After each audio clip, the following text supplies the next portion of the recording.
मानिक एक 12वीं कक्षा का विद्यार्थी था। वह थोड़ा बहुत पढ़ाई किया था और 11वीं कक्षा को पास करने के बाद 12वीं में आया था। मानिक एक साइंस का स्टूडेंट था। वह अपने ही स्कूल के एक टीचर से ट्यूशन पढ़ता था। वह जिस स्कूल के टीचर से ट्यूशन पढ़ता था वह टीचर बहुत ही सीधे साधे और बहुत ही नेक दिल के इंसान थे।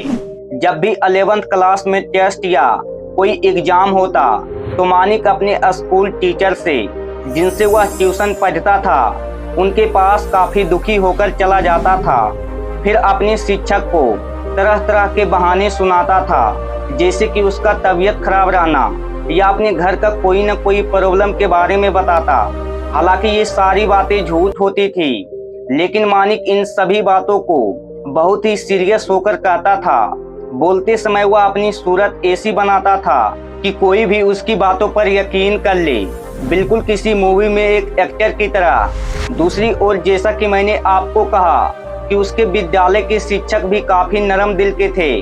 वह मानिक पर तुरंत भरोसा कर लेते थे।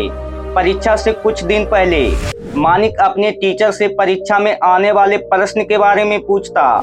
उसके टीचर उसे सभी प्रश्न तो नहीं बताते थे, परंतु एग्जाम में आने वाले थोड़े बहुत क्वेश्चन के बारे में हिंट कर देते थे, जिसके हेल्प से मानिक बहुत अच्छे मार्क्स तो नहीं ला सकता था, परंतु अपने एग्जाम में पास करने लायक नंबर मिल जाते थे। इस तरह से तो मानिक 11वीं में पास कर 12th में पहुंच गया था। लेकिन 12th में तो मानिक को बोर्ड का एग्जाम देना था और बोर्ड एग्जाम में तो क्वेश्चंस बाहर से आते हैं। 12th क्लास को भी मानिक ने सीरियसली नहीं लिया, क्योंकि 12th के एग्जाम में एक ही साल का समय उसके पास था। लेकिन फिर भी मानिक अपने दोस्तों के साथ घूमने फिरने और मौज मस्ती में लगा रहा। इसलिए मानिक 12th में कुछ भी पढ़ाई नहीं कर पाया। यहाँ तक कि मानिक को 12th के सिलेबस के बारे में भी ठीक तरह से पता नहीं था। मानिक दिन प्रतिदिन सोचता कि 12th एग्जाम को भी पास करने का कोई न कोई रास्ता निकाल ही लूंगा। वह अपनी स्टडी पर ध्यान देने के लिए बिल्कुल भी तैयार नहीं था। मानिक एग्जाम को पास करने का शॉर्टकट ढूंढने में लग गया। 12th क्लास के एग्जाम की घोषणा हो जाती है और एडमिट कार्ड भी आ जाती है। अब फाइनली मानिक 12th का एग्जाम देता है, लेकिन वह एग्जाम में बहुत ही कम नंबर लाता है और फेल हो जाता है। मानिक का स्कूल टीचर उसके पास आता है।